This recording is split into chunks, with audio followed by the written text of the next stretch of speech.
ఆవకాయని చూస్తే మన తెలుగువారి గుర్తొచ్చేది ముద్దపప్పు, ఆవకాయ. ఎప్పుడూ ఒకేలా చేసుకుంటే ఏం బావుంటుంది చెప్పండి? ఇలా సరికొత్తగా ఆవకాయ ఎగ్ ఫ్రైడ్ రైస్ చేయండి. చాలా బావుంటుంది. దీనికోసం మిగిలిపోయిన అన్నమైనా పర్లేదు, అప్పుడే ఉడికించిన రైస్ అయినా పర్లేదు. ఆవకాయ ఊట, ఆవకాయ బద్దులు వేసుకొని రైస్ అంతా కూడా బాగా కలిసేలాగా కలుపుకోండి. దీంట్లో వెల్లుల్లిపాయలు కూడా తీయనవసరం లేదు. ఇలా కలిపేసి పక్కన పెట్టండి. పాన్‌లో ఆవకాయ ఊటపై తేలే ఆయిలు, నార్మల్ ఆయిల్ వేయండి. ఆవకాయ ఊటపై తేలే ఆయిల్‌తో పప్పు తాలింపు గాని, చేపల పులుసులో గాని వేసుకుంటే రుచి అమోఘంగా ఉంటుంది. నేను తీసుకునే రైస్‌కి 4 ఎగ్స్ దాకా వేసుకొని ఫ్లేమ్‌ని మీడియం ఫ్లేమ్‌లో పెట్టి ఎగ్‌నైతే ఫ్రై చేసేసా.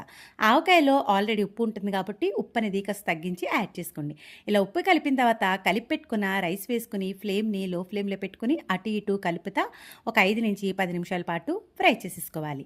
ఎంతో టేస్టీగా ఉండే ఆవకాయ ఎగ్ ఫ్రైడ్ రైస్ అయితే రెడీ అయిపోయింది. మీలో ఎంతమందికి ఈ రెసిపీ తెలుసనేది కామెంట్ సెక్షన్‌లో నాకు షేర్ చేయండి. వీడియో నచ్చితే లైక్ చేయండి, షేర్ చేయండి, మన ఛానెల్‌ని సబ్స్క్రైబ్ చేయండి.